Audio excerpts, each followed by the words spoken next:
एखाद्याला मंत्रिपद मिळालं नाही तर नाराजी होऊ शकते, परंतु शिवसेना म्हणून आम्ही एकनाथ शिंदे साहेबांच्या नेतृत्वाखाली कुटुंब म्हणून काम करतो. आम्ही जे झालेलो मंत्री आहोत त्यांची देखील जबाबदारी आहे, जर कोणाची नाराजी असेल ती दूर करणं. त्याच्यासाठी आम्ही विस्तारानं काम करतोय. आम्ही अनेक लोकांची चर्चा केलेली आहे आणि तानाजी सावंत साहेब असतील, विजय शिवतारे असतील, हे आम्हाला ज्येष्ठ आहेत, ते देखील मंत्री होते आणि त्यांना लवकरात लवकर माननीय मुख्यमंत्री महोदय बोलून घेतील, त्यांची समजूत काढतील. तर कुठेही जे तुमच्या मनामध्ये आहे ते कुठेही त्यांच्या मनामध्ये नसेल याची आम्हाला पूर्ण खात्री आहे. आणि जे आमचे बाकीचे आमदार आहेत ते देखील मंत्रिपदासाठी पात्रच आहेत, परंतु शेवटी 11-12 मंत्री करत असताना नेत्याचा देखील निकष लागतो, नेत्याचा देखील त्याच्यामध्ये दोष नसतो.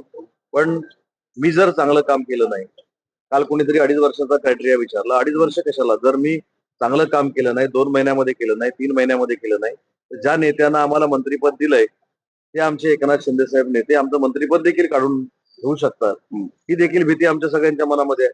त्याच्यामुळे आम्हाला देखील मंत्र्यांना जनतेला अभिप्रेत असं काम केलं पाहिजे.